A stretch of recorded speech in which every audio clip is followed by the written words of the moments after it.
नमस्कार दोस्तों, मैं जागन सिंह एक बार फिर हाजिर हूं एक नए टॉपिक और वीडियो के साथ। तो दोस्तों आज बात करेंगे गन्ने की बंधाई के संबंध में, क्योंकि दोस्तों जब हम अपने गन्ने की बंधाई करते हैं तो उसमें गिरने की जो संभावना है वो काफ़ी कम रहती है।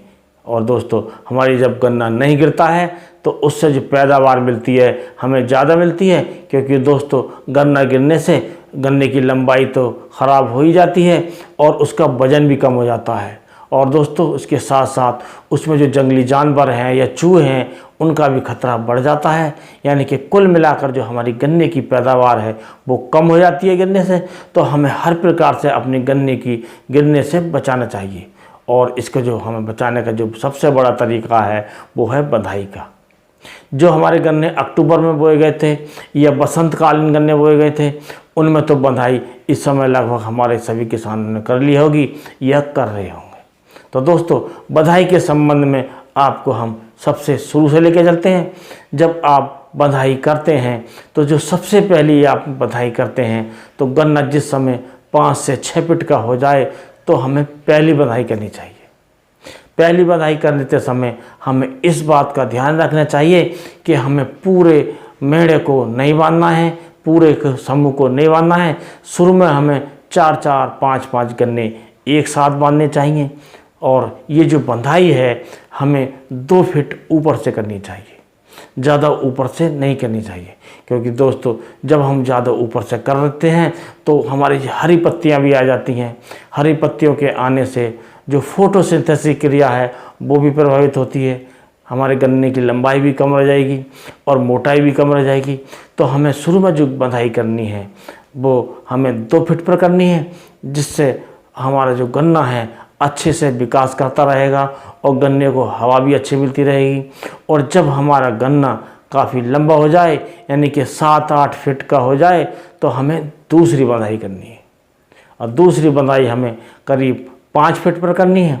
जब 5 फीट पर हम बंधाई कर देते हैं तभी भी इस बात का ध्यान रखना चाहिए कि हमेशा सूखी पत्ती की जगह ही हमें बंधाई करनी चाहिए। और बंधाई के लिए भी हमें सूखी पत्तियां ही यूज करनी चाहिए। हमारे कुछ किसान भाई गीली पत्तियां, हरी पत्तियों को बांध देते हैं, जिससे जो पौधा है वो फोटोसिंथेसिस क्रिया प्रभावित होने से उसका विकास रुक जाता है, जिससे हमारी पैदावार कम मिलती है। अब दोस्तों बात आती है तीसरी बंधाई की। जब हम तीसरी बंधाई करते हैं तब हमारी जो गन्ने की जो लंबाई है करीब 10 से 15 फीट के बीच जब हो जाती है तब हम करते हैं। तो वो तीसरी जो बंधाई है हम जो दोनों लाइनें होती हैं उन दोनों लाइनों को मिलाकर करते हैं। और उस समय हम उसे थोड़ा झुका देते हैं, जिससे उसकी थोड़ी लंबाई कम दिखाई देती है, जिससे कि हम जो हवा जब तेज़ चलती है उनका प्रेशर कम पड़ता है और हमारा गन्ना कम गिरता है। यानी कि जो गन्ने की गिरने की जो संभावना है वो बिल्कुल कम हो जाती है और हमारा गन्ना गिरने से बच जाता है, जिसके कारण हमें गन्ने की लंबाई ज़्यादा मिलती है, उपज ज़्यादा मिलती है, वजन ज़्यादा मिलता है। कुल मिलाकर जो हमें पैदावार ज़्यादा मिलने से हमें मुनाफा भी ज़्यादा मिलता है। अब दोस्तों बात आती है जो किसान हमारे 15 फीट से 20 फीट तक का गन्ना उगाते हैं, यानी कि जिनकी लंबाई ज़्यादा हो गई है गन्नों की, तो उन गन्नों की बंधाई भी एक समस्या है, क्योंकि ज़्यादा लंबी हो जाती हैं तो उसे गिरने से बचाने में थोड़ी मुश्किलें होती हैं। तो दोस्तों उसके लिए आप ये कर सकते हैं कि जगह जगह बल्ले गाड़ कर, यानी कि लकड़ी के बल्ले गाड़ कर आप उनको रोक सकते हैं।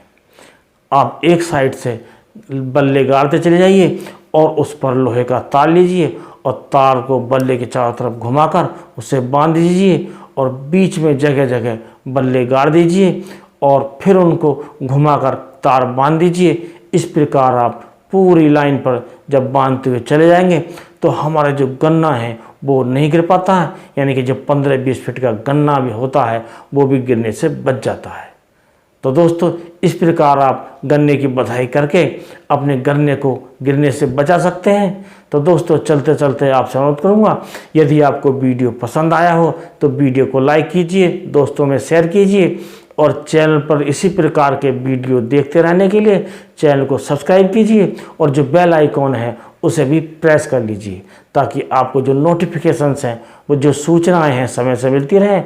इसी के साथ इस वीडियो को करते हैं समाप्त। अगले वीडियो में कोई नया टॉपिक लेकर फिर मिलेंगे। तब तक के लिए जी आज्ञा। नमस्कार।